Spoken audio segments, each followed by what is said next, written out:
Ba't yung pinapasok ang NBI? Ayun. Sino ba nauna? Alam na pala ng Senate President na mayroong warrant of arrest. Ba't di mo itanong sa kanya, ba't niya hinayaan na makipag-coordinate pa ang NBI sa USAA? Ang ibig sabihin nito, pinayagan niya na arestuhin ang isang incumbent senator dito mismo. Dito mismo sa premises ng Senado. Hindi mo rin ba itatanong, Senator Risa, kung anong ginagawa dito ni Antonio Trillanes? Parang nalagay daw sa kahiyahiyang kalagayan ng Senado. Sino nga nagpasimula? Ba't Ayun, tayo nalagay sa ganong kalagayan? Kaya siya tumayo na gano'n. Ba't po nangyari sa atin ito? Ba't kinakailangan bigyan mo ng malaking punto yun na, bakit? Nagpalitan lang ba tayo? Di ba dating nangyayari ito? Yun ang ano ko eh. Ngayon, yun sana yung tatanong ninyo. magsisimula ako doon. Opo. Bakit parang takang-taka ka? Oho. Nang dahil ba sa nabigla lang kayo? Opo. Kasi ang itatanong ko rito, di mo man lang napansin na si Senator Bato, sa kanyang kalagayan, dahil hinahanap nga siya ng kung sino-sino, di ba? Nagpunta pala yung NBI doon, at inamin naman ni Tito Sen, di ba? Inamin niya na merong warrant of arrest. Bagamat sinabi niya rin sa akin, hindi ko nakita yung yung warrant. Di nila pinakita. Basta sinabi lang nila na merong warrant of arrest na isa-serve namin. So, ang sinabi niya, makipag-coordinate kayo sa USAA. O, tatanungin ko sana sa kanya, Madam Senator, bakit hindi mo sabihin muna, kaya tayo nagkaganito? Ba't yung pinapasok ang NBI? Ayun. Sino ba nauna? Alam na pala ng Senate President na mayroong warrant of arrest.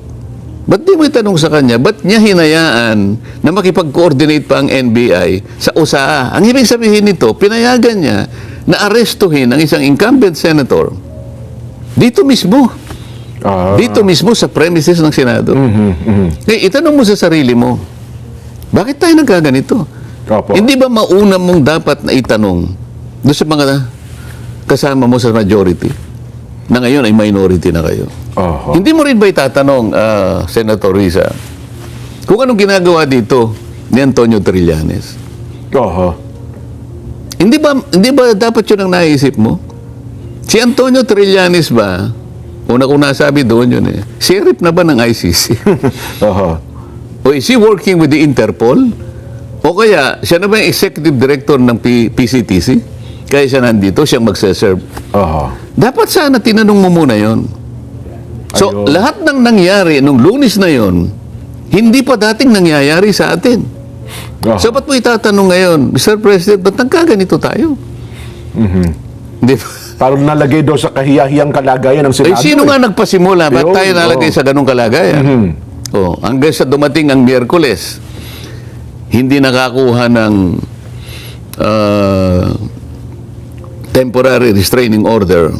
Ibig sabihin, hindi nag-issue ng temporary restraining order ang ating Korte Suprema. Yes po.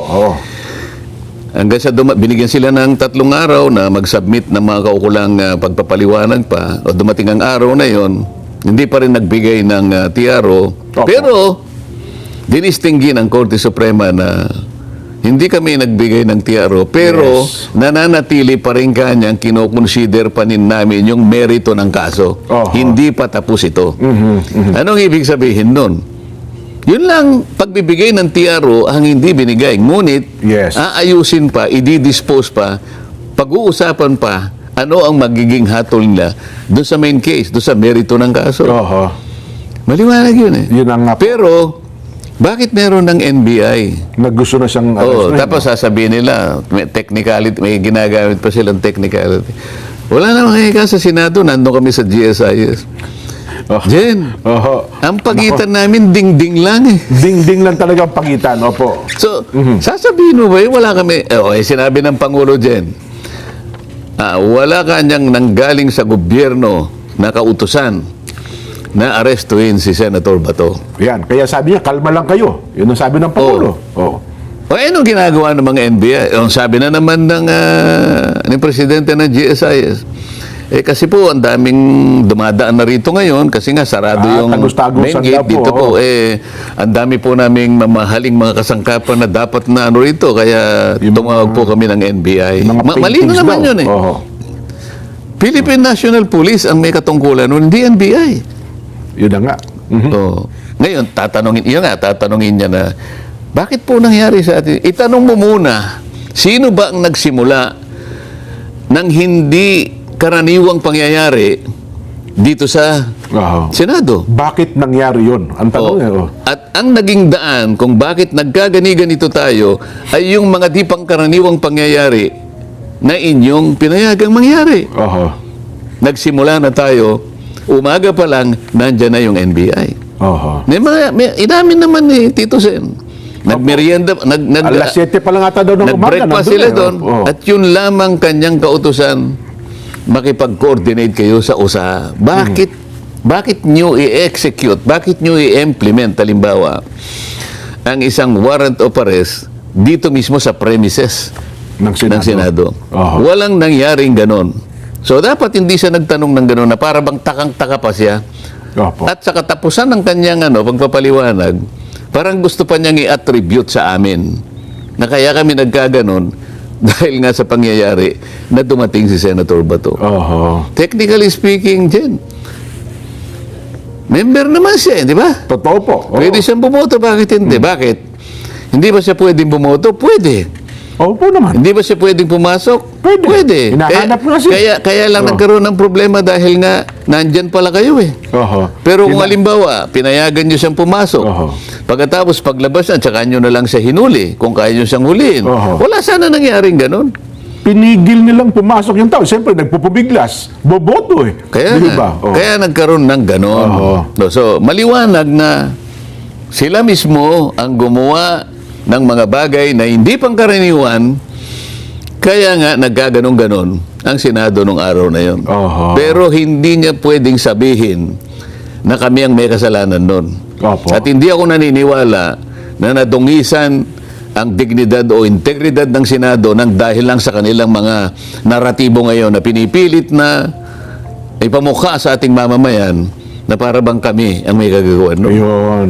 Oho. Kailangan ipaliwanag natin na mabuti yan. Opo. Sana ho, maintindihan ng ating mga kabayan, no? Kasi kung talagang sisimulan, kumbaga sabi nyo nga, doon sa simula, kaya nagkaganon ang nangyari. At doon sa punto pa, nasa na, doon ata ang lalo nagdamdam si Senadora Pia na parang walang nangyari. Makalipas daw ang ilang araw na parang bagang wala nang nangyari lang, parang hindi na tayo concerned doon sa natapos na pangyari yun sa Senado. Kasi ako mismo, kahit na hindi ako masyadong nagkikikibo doon dahil ano ba naman ang gagawin ko, nakakulong na kami ron eh. Opo. Dumating na yung sir, dyan lang po muna kayo. So nandun lang kami sa kwarto na yon. Opo. Pero itong mga kasama ko talaga, talagang may nervyos talaga. No? Opo. At hindi ko naman sila... Aminado ng Senadora Pia. Hindi ko Nervous naman talaga. sila masisi. Opo. Nagtawagan na kung sino-sino. Si Senator Loren, naalala ko, tinawagan niya si Secretary John Vic. Ayan, opo.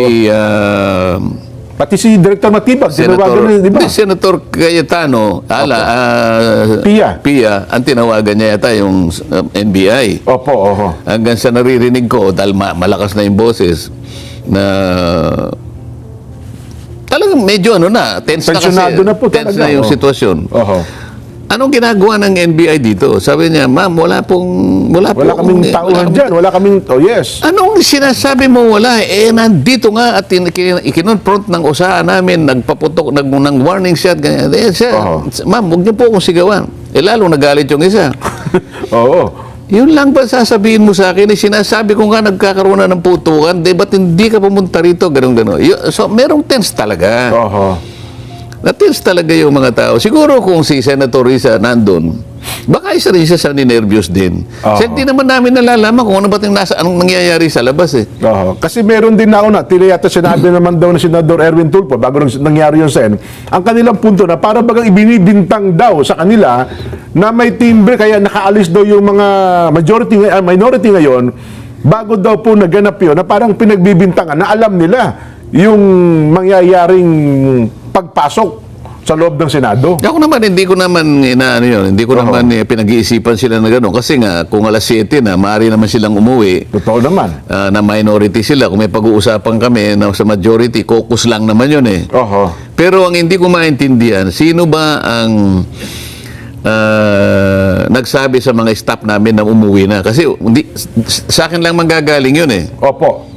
Ang rule sa Senado, pag nandun yung kanilang senador, walang aalis doon. Ng mga staff. Opo. Oo, ngayon, tumawag yung isa sa akin na isa nagsabing, sir, paano ito? Para may advice na raw sa kanilang may Marista. advisory po. Oo. Sino ka ako basta po may tumawag dito na magsiuwi na po kami kasi maaari pong magkaroon ng commotion o maaaring magkaroon po ng incident dahil hindi po nakapag-secure ng TRO si Senator Bato, baka po pipilitin na huliin siya ngayon.